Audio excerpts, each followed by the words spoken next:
Hello बच्चों, अभी हम पिछली क्लास में पढ़ रहे थे स्टेटस एंड रोल।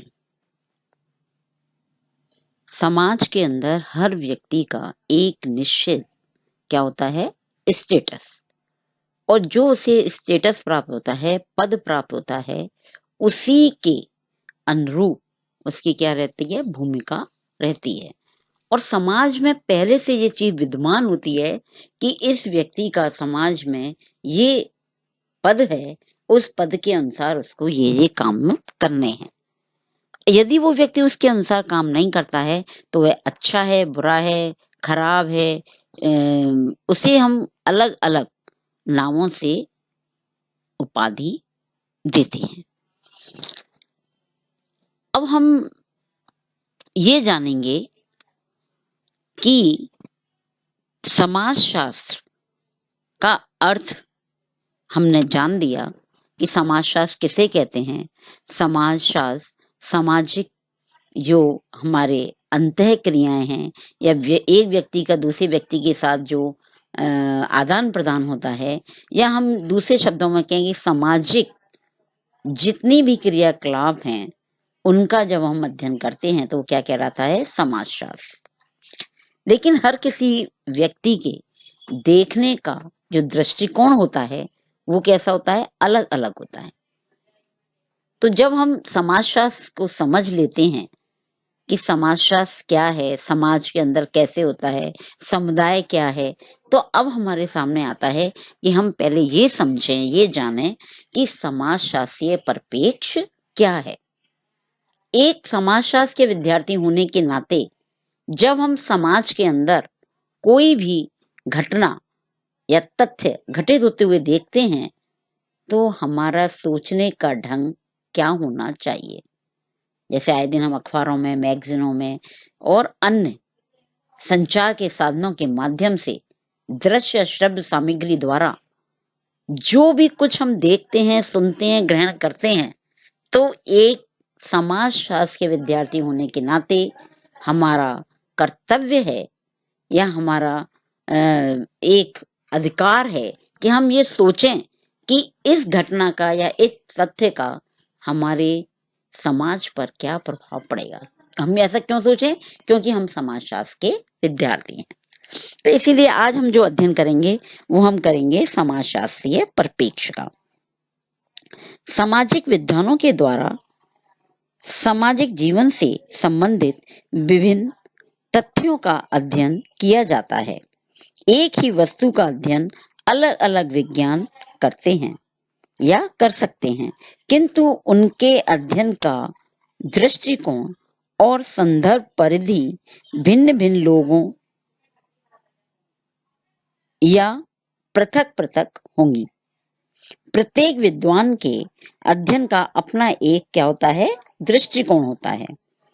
परिप्रेक्ष्य से अभिप्राय किसी वस्तु को देखने का नजरिया है, या हम कहें एक ही घटना या वस्तु को विभिन्न विभिन्न विज्ञान नेता या विज्ञानवेता अपने अपने दृष्टिकोण से देखते हैं और उसे ही उस विज्ञान का क्या कहा जाता है, परिप्रेक्ष्य कहा जाता है।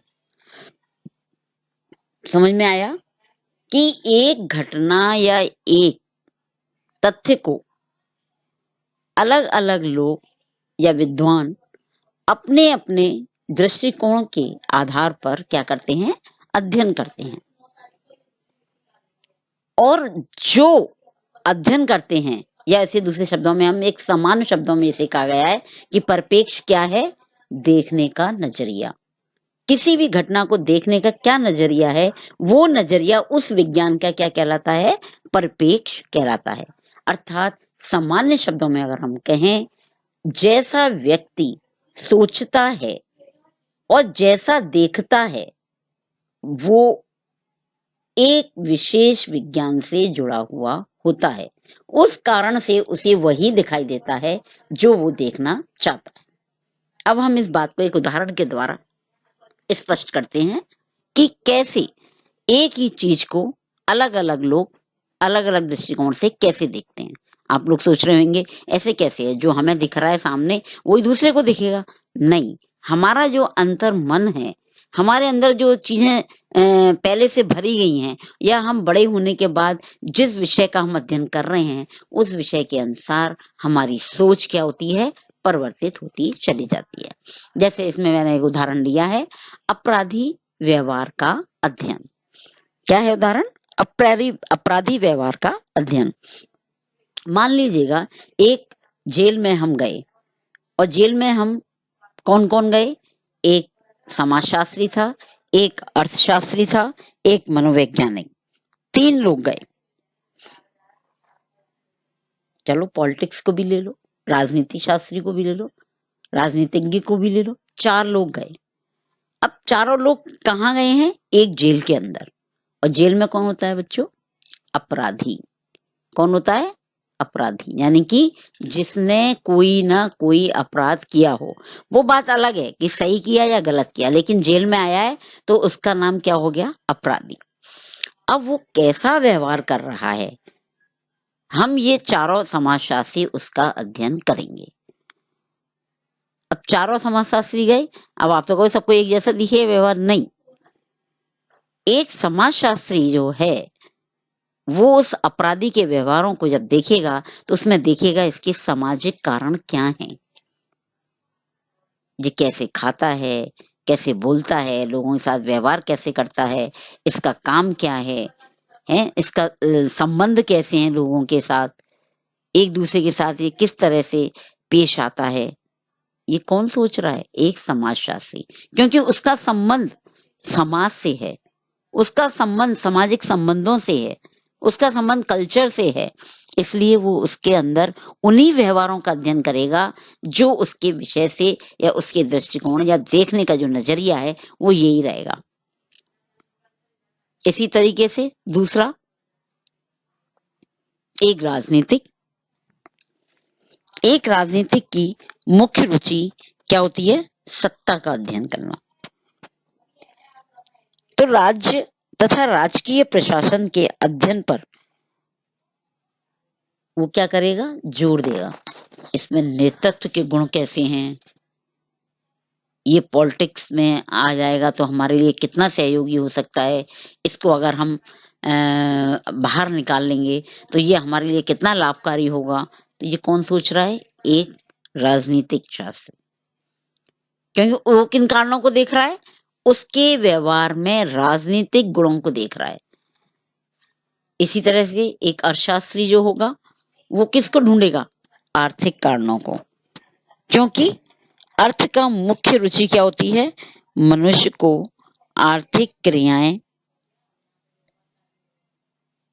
वस्तुएं एवं सेवाओं के उत्पादन एवं वितरण के अध्ययन करना। तो वो उसके व्यवहार में ये देखेगा कि ये कितना मितव्ययी है,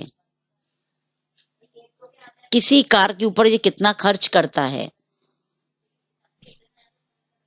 अगर इसके लिए इसमें ज्ञान कितना है, इसके व्यवहार में ऐसे हमें क्या गुण दिखाई दे रहे हैं कि एक इकोनॉमिक दृष्टि से अगर इस पे कोई भी काम सौंपा जाएगा तो इसमें ये कितना प्रोग्रेस कर सकता है। वो इकोनॉमिक्स का है या अर्थशास्त्री है, इसलिए उसके सोचने का नजरिया क्या है? आर्थिक है। और अंत में एक मनोवैज्ञानिक का संबंध किससे होता है?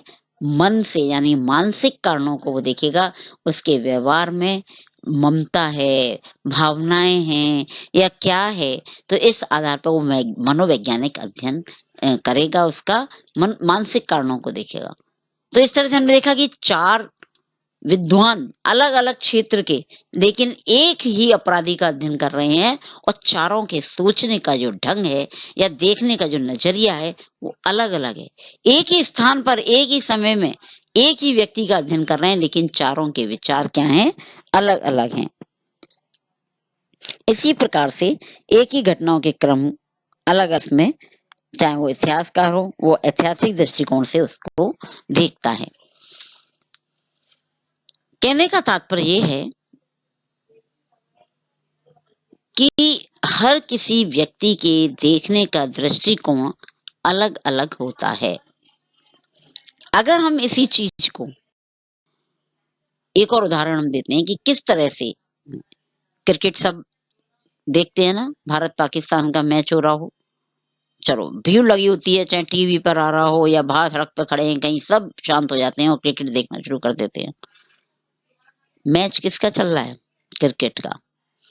लेकिन उसका जब बायोग्राफी बन रही होती है, तो जितने विद्वान उसमें देख रहे होते हैं, उस पे सर्च कर रहे होते हैं, उसका अध्ययन कर रहे होते हैं कि भारत और पाकिस्तान का मैच होगा, तो हर व्यक्ति के देखने का नजरिया अलग-अलग होगा।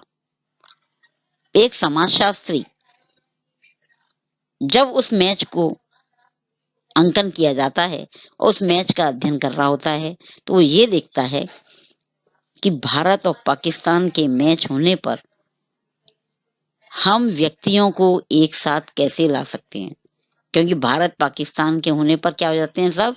इंडिया के, और एकजुट हो जाते हैं। आपस में लोगों में संबंध कैसा है? सब लोग कितने एडजस्टमेंट के हिसाब से उसको देख रहे हैं। समाज में इसको क्या लाभ होगा, हम किन आदर्शों को प्रस्तुत कर सकते हैं, ये सारी चीजें उस मैच के अंदर एक समाजशास्त्री क्या करेगा? देखने का प्रयास करेगा। तो ये क्या हुआ? समाजशास्त्रीय परिप्रेक्ष्य।